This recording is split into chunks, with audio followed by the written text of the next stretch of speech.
in a startup, and we were doing implementation of WAP. We were working actually in Germany, and I remember, I'm not going through the whole story, but I remember used to say in every event we were going, this is a year of mobile. And that was 99. And in 2000, we used to say, this is a year of mobile. And we kept saying that. It was actually never the year of mobile, because it lagged much compared to what we thought it was. Is 2012 the year of mobile? Yes, indeed it is. 2012 was the first year where more smartphones were sold than PCs. So that had never happened until this year. The trend is accelerating. Google is activating 1 million smartphones every day. So think about that, 1 million every day, including Saturdays and Sundays. This is definitely the year of mobile. Do you agree, Peter? Obviously, everybody talks about changing of lifestyle, using smartphones. You're talking about Google, Facebook, and all things converting to the mobile world. Yes, I agree. Yeah, there's actually numbers floating around that there's always fun things. There's more like mobile phones and toothbrushes in the world and things like that. Is it a platform shift, basically? Because you used to have these, I mean, most of us here are too young to actually remember that, and me included. We had mainframes, and then we moved on to smaller units, and then we moved on to the PC, and then we moved on to the laptop, and then we're moving here. So is that a platform? Is mobile actually a platform shift, or is it a natural evolution? Oh, it's definitely a platform shift. And platform shifts happen about once every 10 years. So in the mainframe business, that was back in the 60s and 70s, there were about 1 million mainframes. And then we went to mini computers, so Digital Equipment and Sun and those sorts of companies. I happened to work at Digital Equipment back in that day. Went from 1 million mainframes to 10 million mini computers. Then to PCs, that was the next platform shift. 100 million PCs per year. Now we're moving to mobile, and it's a billion devices, and will grow to 10 billion. So it's a huge platform shift. And the interesting thing about platform shifts is that the old leaders on the previous platform very rarely become the leaders on the new platform. So every time there's a platform shift, there's a major opportunity for new companies to come and be the leaders on that new platform. So the big news this week, because I'm going to jump on that, the big news this week, of course, was SoftBank trying to acquire Sprint in the US. So SoftBank is the third biggest mobile carrier in Japan. It has no room to grow there because the market is saturated, so he moves to the US, wants to buy a 70% equity stake in Sprint. There's consolidation. Is that a sign? And I'm not going to ask you to comment on competition, but is that a sign of center consolidation? Is it because they're actually afraid of that platform shift? They don't know how to handle it? Is Deutsche Telekom basically one of these old leaders that will be moved because of this the emergence of smartphones? So I don't perceive us as old leaders. Yeah, I guess so. Us as more or less a startup in this huge new mobile world, because the world will be changed dramatically, and we proved that our will to invest is also very strong. So look at ISIS in the US. So it is a huge investment in the upcoming m-commerce world, and T-Mobile US is part of this story.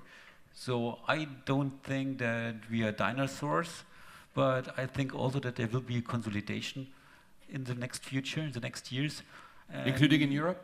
Including in Europe. So I expect for the mobile wallet, this is what I'm looking on, maybe 5, maybe 6 players will survive in this market, not more, not less.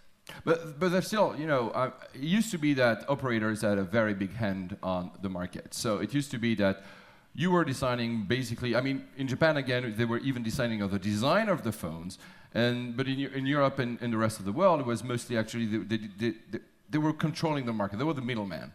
Now with the emergence, obviously, of Apple, Google, arguably Microsoft Phone, the power has shifted more towards the handset makers and less into the hands of the operators. There's even people saying that the operators could only be like a big data pipe, and because I'm using my phone and I'm actually maybe doing 1% of phone calls, the rest is data. So are you afraid of just being a data pipe, and how can you make that a valuable proposition for customers?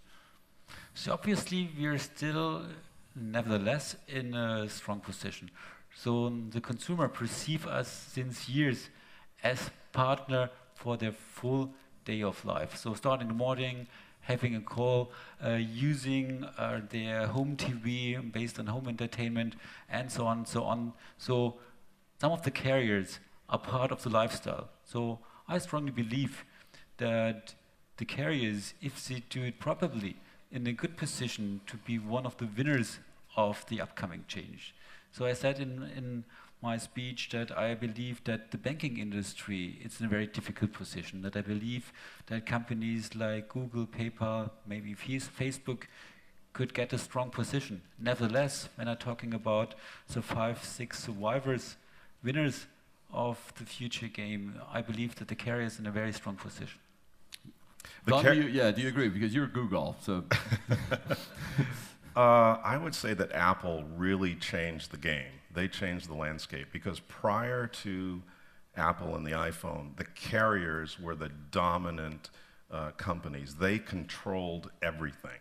They controlled what applications were on the phone, if any, and they took a tax. They controlled the pricing. They controlled everything. And Apple changed that. And Android came along and basically rode that wave. And I would say that carriers are still in a strong position, but the tables have turned, and now Apple and Android and the phone providers are in a much stronger position, maybe balanced. Yeah, because arguably, an iPhone is expensive. Without carrier subsidy, most people wouldn't get an iPhone. You don't buy a $1,000 phone. Now, Android, of course, because it's a free mobile operating system, we're seeing, especially in China, in APAC region, we're seeing sub-$100 smartphones. So that could actually change the game. But we're not really seeing them very successfully in Europe and the US. But I just want to have your take on what Peter said about, in terms of the winners, the losers, sorry. What about the banking industry? Do you think actually that the power shift is much stronger there? That's a good question. Because you do Google Wallet, so that's the reason I'm talking about this. And you actually partnered with, I think Citibank, Visa. right? Visa, okay. Yes. Mobile payments is the next wave that's coming.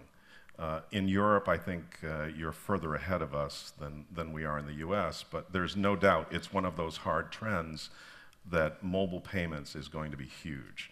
And will the banks be disintermediated because of that?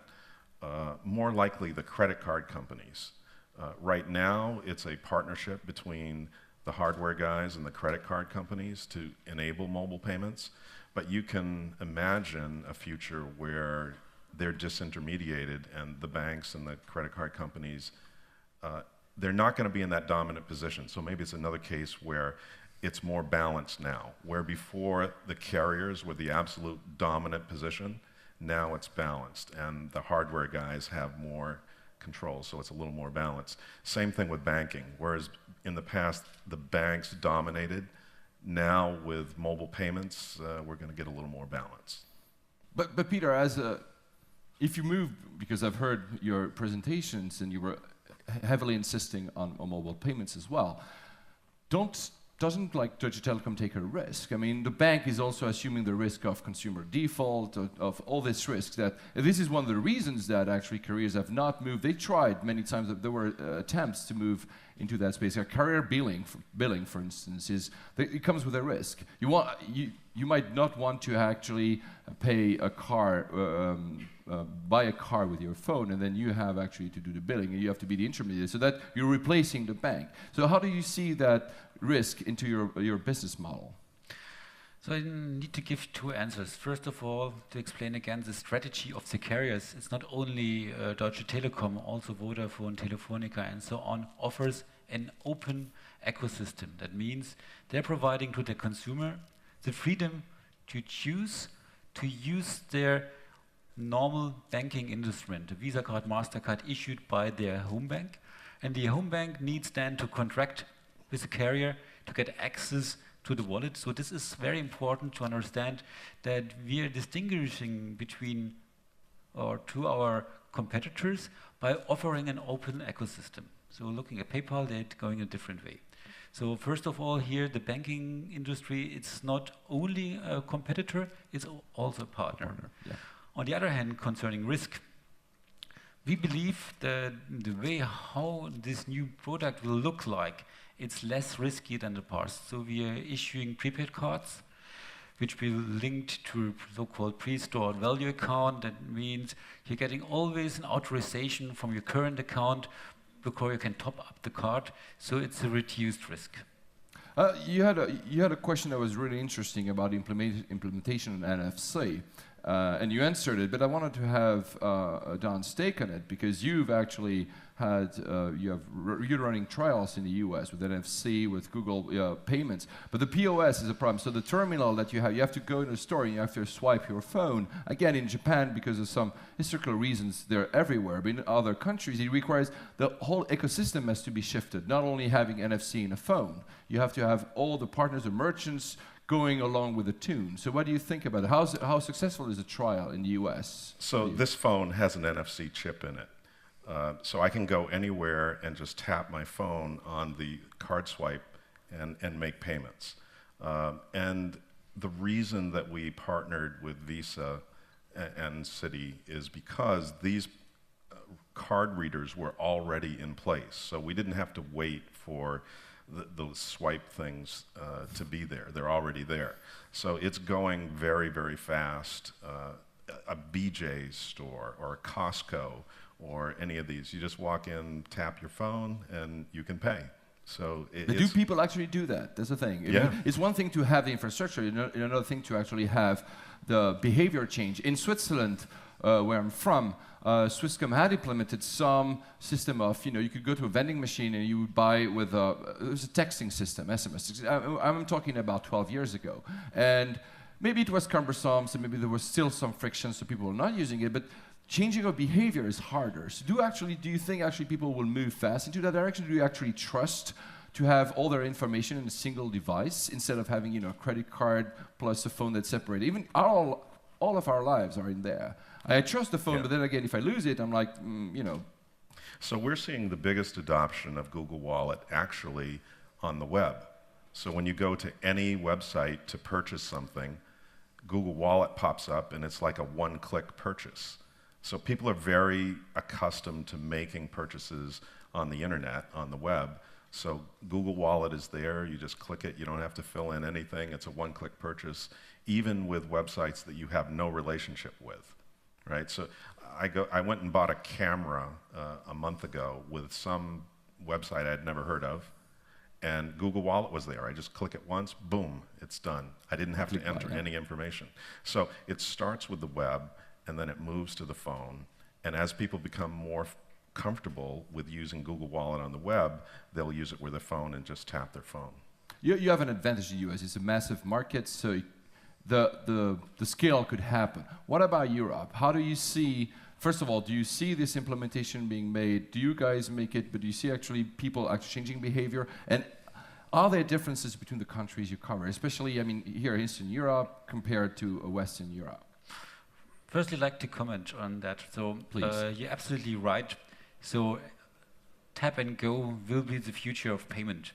Nevertheless, last week I was in London and there was an advertisement, all caps, you can pay now with Visa NFC based. I've seen it, yeah. It's true. Great.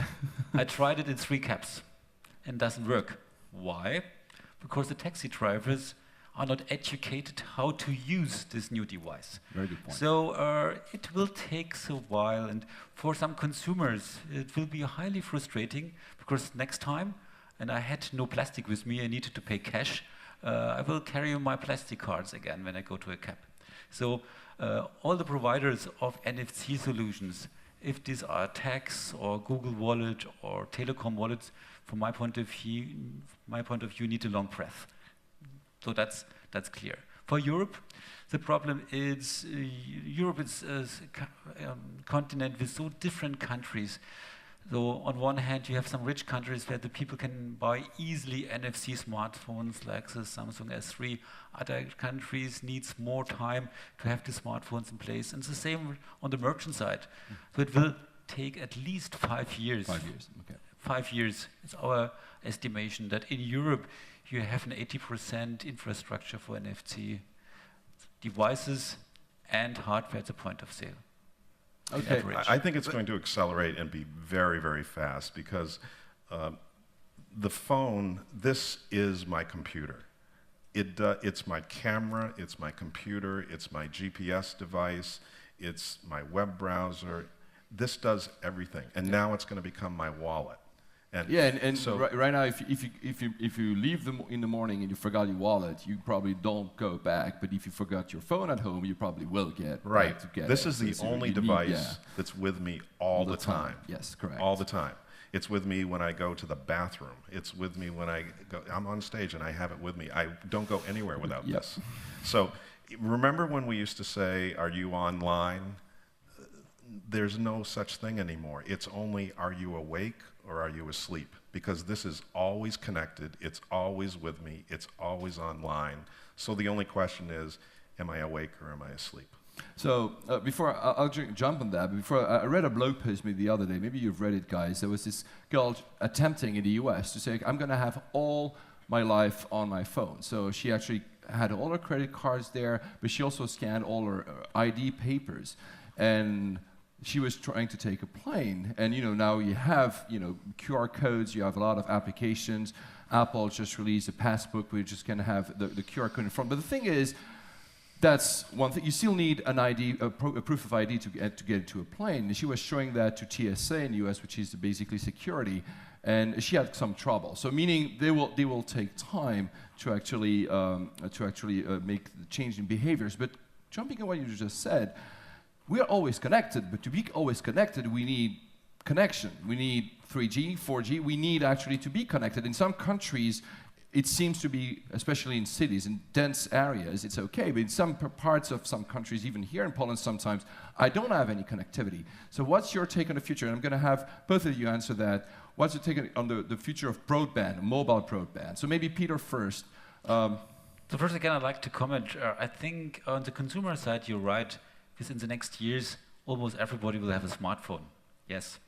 But to use NFC-based services, you need acceptance at the point of sale. And this takes years and years and years. So my 5 years with this 80% of usage, it's based on the assumption that it takes longer to equip all the retailers and to have the right software in place. So I agree, but this takes a while. So what you're talking about, for example, broadband and IT and whatever, it's also a governmental issue. So in Europe, it will take also quite long to change, let me say, acceptance for digital ID cards and whatever. So this takes long, and here maybe more than 5 years. Yeah, so exactly. There's a lag always in government regulations. So we believe in broadband and cloud-based services and whatever. But I give you a simple example. Look at the US. How long does it take to change from Maxstripe to a SIM card? So it takes years and years and years because there's a huge investment to change all the infrastructure. So even that there is more secure technology in place, and everybody agrees that Maxstripe is really a dinosaur technique. The US, which is a technology leader in the world, it's here far behind because it's so a huge investment. This is one of the reasons that technology it's here, but it takes a while to roll it out. That's true, but you change phones more often than you change computers, right? Yeah. In the old days, you'd get a new computer every 3 to 5 years. You get a new phone. Well, I'm unusual. I get a new phone like every 6 months, but 18 months, right? Most people get a new phone every 18 months, so the technology is changing very fast. On the subject of broadband, you're right, it's a government thing more than anything else. And we've seen what happened with 3G was a big... Right, but think of it this way, it's a hard trend, it's just a matter of time. Remember when you had dial-up access to the internet? And remember going from dial-up to broadband and how that increase in bandwidth changed everything? The same thing is happening with wireless bandwidth. with 3G going to 4G and LTE, when the 700 megahertz wireless spectrum gets implemented, in the US. it's going to be unbelievable. Please explain what it is, because it's you might not know what it is. This spectrum is okay. absolutely incredible. So this 700 megahertz wireless spectrum used to be for the television, the UHF channels of television. And since cable TV, UHF frequencies aren't used anymore. But they're very powerful signals. They can go through concrete walls and into basements, and you get access everywhere. And it's super fast. So when this 700 megahertz wireless spectrum gets deployed, it's going to change everything. It will be like going from dial-up to broadband on your phone. If you think your bandwidth is good now, wait until that comes. It's going to be amazing. Yeah, but there will have to be step gaps, because you said it correctly, Peter. There's government intervention is this, and we're seeing that with the 4G and LTE development. You have different bands according to different countries. So I might have LTE in one country, and then I move to the other, and the band is not recognized, and then I'm screwed, basically. So this proves that all governments move at different pace, because they say, oh, we have this band free now, so we're going to auction it, and other countries don't have it for free. So will this actually delay the adoption, and what are the step gaps? For instance, I've seen a lot of, I don't know if Deutsche Telekom does it, because I don't live in Germany, but a lot of operators are now offering Wi-Fi, because 3G is becoming so saturated. So they are trying to move people to Wi-Fi as well. So okay, use Wi-Fi here instead of using the 3G band. So what kind of step gaps we will have before we have a real full implementation of LTE 4G? So it's not also a matter of governmental decision, it's also a matter of costs. So providing this infrastructure for cities is not a problem, but there's absolutely no business case for companies like Deutsche Telekom to providing a complete net that covers all the places outside the city. So our business case for introducing a new broadband, it's partly 15 to 20 years return of investment. So as long as, and now we are starting talking about politics, it's not a real competition, and that the antitrust authorities makes life for Telefonica, Vodafone, Deutsche Telekom as difficult as it is, it will be delayed, because we have no interest to invest, and other companies taking then the market shares. So Wi-Fi is one of the options that you're also implementing? Yeah, obviously. By the way, it's always quite still expensive to use the internet. For example, I missed to dial in here in the Wi-Fi, and I had now a roaming of 80 euros within 2 hours. So it takes... Yeah, roaming is... is the worst thing ever. But there's no regulation also, that's why. There's no government telling, oh, we're going to protect the consumers and asks these... I mean, in Europe, there will be... I don't know if it's implemented yet. There's the EU has implemented a regulation for, I think, 1st of January next year, or is it this year, that will slow down this cost. But I want to switch gear a little bit. Because we talked a lot about the rights of consumers and going to consumers, but what about the enterprise? Because you said you have no incentive to go outside of the big cities, which is true, because you don't have scale there. But again, we're talking consumers. What about the enterprise market? What about these companies that need deployment of a massive, like you're a very big company, you want to partner with Deutsche Telekom or any others? What are their take? Are they moving fast? Are they moving faster now? It used to be that in companies, the phone first of all, the computer that was provided to you by the company was more powerful than the computer you had at home. And then it happened the same thing. They would provide you with a BlackBerry usually, and you didn't have a BlackBerry. You just had like maybe a Nokia dumb phone, as we call them today. They were not dumb back then. And now it's changed. Now it's most probably the computer you'll have at home, if you still do have one, John, is probably more powerful than the one you have in the office, and especially in phones. So we're seeing a shift. So how are enterprises, businesses, especially big businesses, reacting to these shifts? So there's not one answer or one size fits it all. Of course. So talking, for example, with vending machine providers, they are very enthusiastic about new technologies and what NFC-based services could provide them. On top, machine to machine, to really reduce maintenance costs. So it's easy to talk with Coca-Cola to provide new service for them.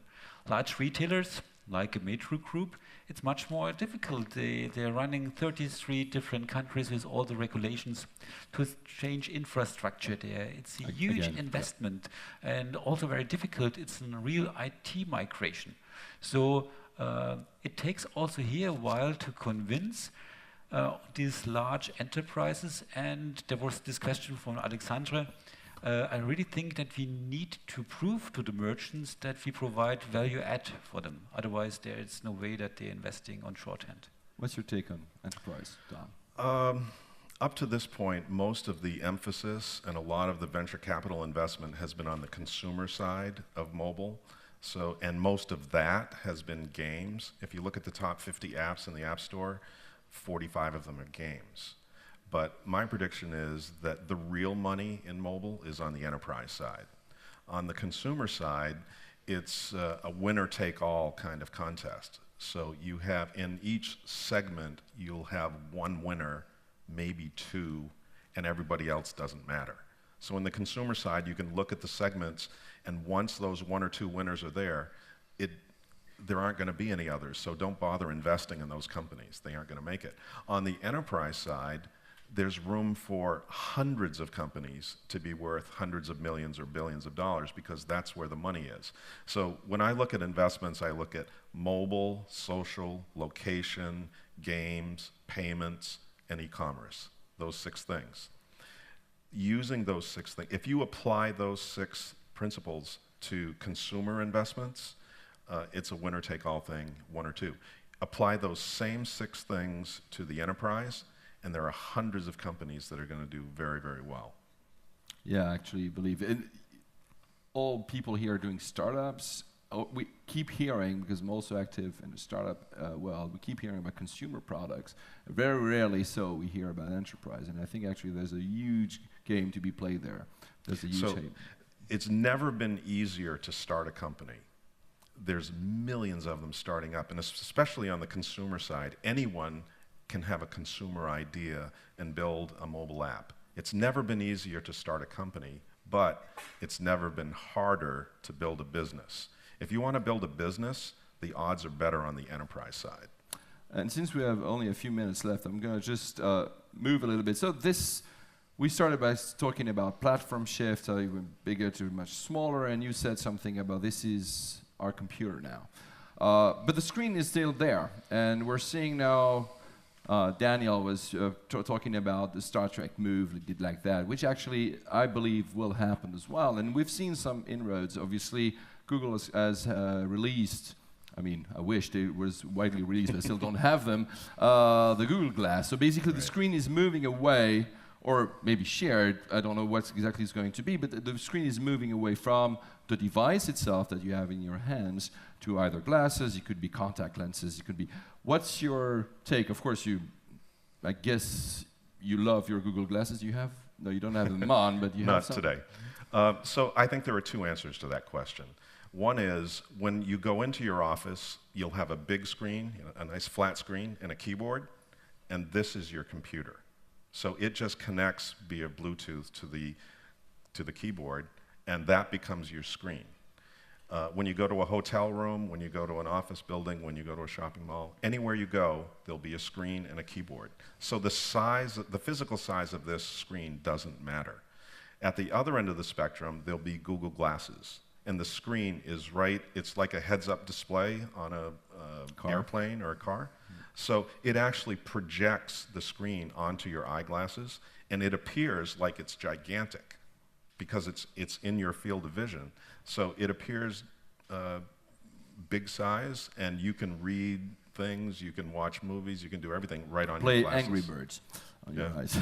And you know, the Google Glasses, they have a little camera right here.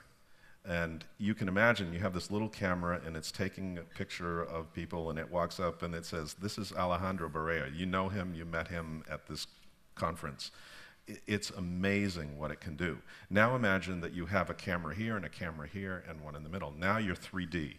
So imagine what that can do for total immersion. Daniel talked about the next wave being immersion, and Google Glass can do that kind of thing. So we ran out of time, so I'm just going to allow 1 or 2 questions if the floor wants to ask something? Yes, no, no, yes. Everybody wants to go to lunch, I guess. There's I have one over there, right? Can you provide a microphone on your right side, on my left side? Thank you. Hi, my name is Peter. I'm a journalist. Can't see me. Yeah, exactly. Move a little bit. Okay. Yeah, thank you. There's one obstacle for this vision. The vision is impressive, but the obstacle is called the battery life. Because you can have your computer with you, it can navigate you, you can tweet, stream videos, and so on. But the battery runs out until you finish your shopping on the high street. So there's a big problem with it, and I don't think that the battery makers can make the shift to the new technology so fast. That's a legitimate question. Specifically phones, this phone is very thin, very small. If you can get a bigger battery, it just makes a little bump on the side. So battery is a problem with these sorts of things. But the screen eats up a lot of the... It's the screen that's eating up the battery. It's not the radios and the chips inside, it's the screen. So as we were talking earlier, if you eliminate the screen and you're using a flat screen or you're using your Google Glass as a screen, then the battery problem goes away. Well, Google Glasses still need to be powered somehow, I guess. Yeah. Okay, one other question. You? Okay. Can I have a microphone in front of me, please? Thank you. Chris? Chris Kowalczyk, Handloma Ventures. If we are always online, how to remain private? How to secure our privacy in the hopefully immersed mobile world? I don't know. Whoever wants to take that. Finally, it's your decision. You don't need to be a member of Facebook, and you need not to Google at Google. So it's your decision at the end. No, but given the amount of data this device is actually already storing about us, how to truly secure our privacy? Is it possible at all? Well, I was just going to say one thing. There's a lot of data, but credit card companies have all your purchases for the past 20 years, 10 years, whenever you got your first credit card. Okay, it's not online. It's actually online, not online. It's in their servers. If they're hacked, they have actually, I think they have a better view of where you are because of your purchases and where you were and how you were traveling than other companies. But it's true, I agree. It's but would you say because you're Google and you're always under scrutiny for these, especially in Europe, actually. So in terms of privacy, you have to separate the social world from the business world. In the social world, there is no privacy. You know, Facebook and Twitter, and we sort of contribute to that by we're putting everything out there. You can't expect to put everything out there and then say, oh, but I want my privacy. So on the social side, that's a problem, and we'll need to work through those issues. On the business side, Paul's right. The credit card companies have more information about you than anyone else. And we feel perfectly comfortable with that. Your bank knows more about you, or the taxing authority knows more about you. So those issues are solvable, and I don't think there'll be a big problem. Even the social, Peter, you said before about behavior, like all the taxi drivers need to be educated. Basically, we need to be educated as well, and how it's. I think privacy hits us. We never think about privacy up to the point it actually hits us, up to the point there's something we don't like that's online. Right? I just thought of another one. In the courts in the United States, they can subpoena the carriers to get your cell phone data. And do you know your cell phone, even when you're not talking on it, even it's just there, it pings the tower every 5 seconds. So this phone knows where you are all the time, every 5 seconds. So in murder cases in the US, they will get the data records of the cell tower pings, and they can tell where you were at a specific time. Exactly. So they know if you were in the area where the crime happened. So is that a good thing? If you're trying to catch a murderer, it is. It is. But the way that we control it in the US is that it's only available if a court order requests it. It has to be a subpoena. Yeah.